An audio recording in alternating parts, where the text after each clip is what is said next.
It's a weird time to be a yachtie. There's a new attention on the industry that has just never been there before. It's all got a bit heavy. Remember when you used to struggle to explain to people that no, you don't work on a cruise ship? We were off the radar, and that was just fine. We were the oddball friends that flew home with suntans, charter tips, and mad stories. Reality shows have filled in some of those blanks, but now, unfortunately for some, real notoriety has arrived in the form of the front page of the Daily Mail, and even worse, sanctions lists. Russian-owned yachts are listed as assets of very bad people. The crew? Well, they're the new Stormtroopers on the Deathstar. There have been examples of this kind of scrutiny before. Remember the BHS Destroyer banner some wise guy stuck on the side of Philip Green's yacht in 2016? That was during the retail magnate's pension deficit scandal. Not a comfortable day for the crew. Even further back in the 90s, Robert Maxwell fell to his death from his yacht as it was emerging how much money he'd stolen from his company's pension fund. Seriously, what is it with these guys and pension funds? Anyway, those were isolated incidents, and the alleged crimes of the owners were white-collar in nature. The crew were probably bewildered and had a grim meeting that day, were probably briefed to avoid press and wait for it all to die down. Now, an entire nationality of owners deemed unacceptable and linked to a war. Not fraud or financial criminality, actual hideous, bloody war. Overnight, not only do their crew's jobs hang in the balance, but the moral plates have shifted seismically under their feet. Questions are popping up that are making brains hurt. Are we bad people if we work for bad people? Is it bad to work for an owner who is alleged to have done bad things? How many owners, or indeed humans, have perfect track records? I guess the key question is how bad is bad? We know that owners can be a mixed bag.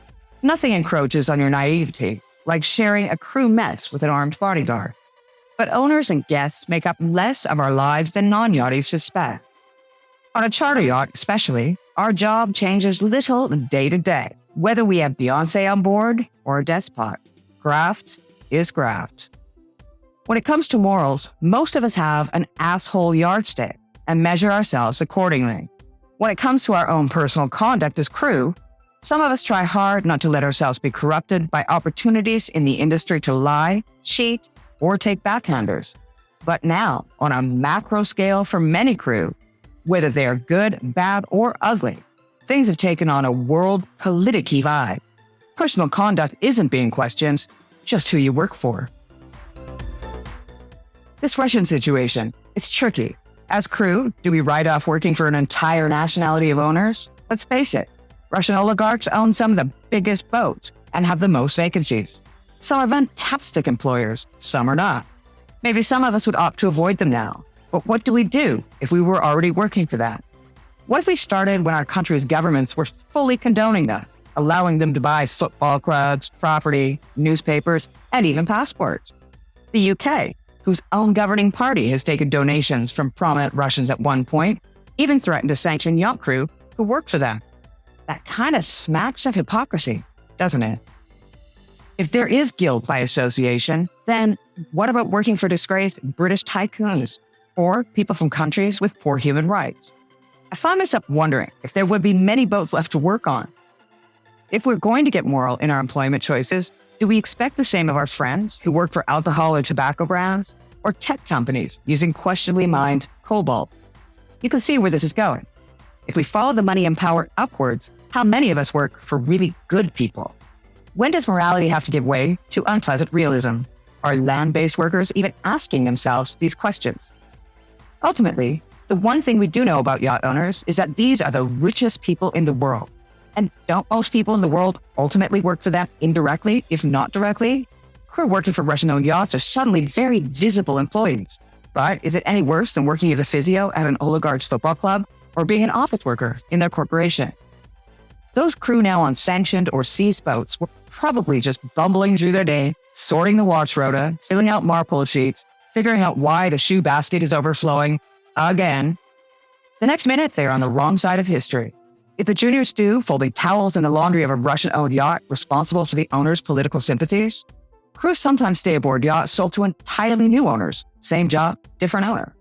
They are about as politically engaged with the bloke in charge as a Downing Street cat. Many of us who have worked for Russians in the past have seen that their family groups and parties on board are often a mix of Russian and Ukrainian nationalities. If their spouses and families are mixed, we could be accused of working for the bad and the good guys all at once. On the other hand, seeing the atrocities occurring in Ukraine and then seeing the boss's name on a sanction list would be really distressing. I'm not sure how I would cope. A therapist once pointed out to me that a lot of yacht crew are avoidant by nature. Why do you think you ran away to sea to start with? She asked with a cheeky glint. And in my case, it was true. I liked that yachting often felt outside of heavy, burdensome real-life stuff, and I could lose myself in a parallel world of hard slog, charter deadlines, and hedonism. Now, for many crew, it's not so easy to hide. If the guy whose bed you've made for the past 3 years is even remotely involved in blowing up civilians in Ukraine, the real world is asking real questions of you.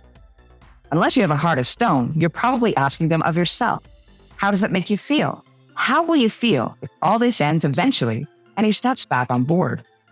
I'm lucky that I am not in that position, but I've worked plenty for Russian owners over the years. I have no answers, and I have reached no conclusion to what I believe the crew of Russian-owned yachts should do. It's easy to demand that yachties make a stand, but many don't have that option. They have financial commitments, they are scared, and they don't know what to do. Although it was rash and dangerous, I do understand why the Ukrainian engineer tried to sink his Russian-owned yacht in Mallorca. Feelings are running high. I also think he may have hurt himself in his own career more than his owner. So, is taking a stand the luxury of those financially secure enough to do so? I have had colleagues from the Philippines who are supporting their entire extended family back home. Do they walk off? No, they can't. I totally understand sanctions and the seizing of assets as a desperately needed bid to end this war. But when it comes to judging the crew of seized yachts for not walking off, well, if we didn't ask it of the lady who cleaned the loos at Chelsea FC, the players at Arsenal, or the journalists at the Evening Standard, then maybe we shouldn't be asking yacht crew either.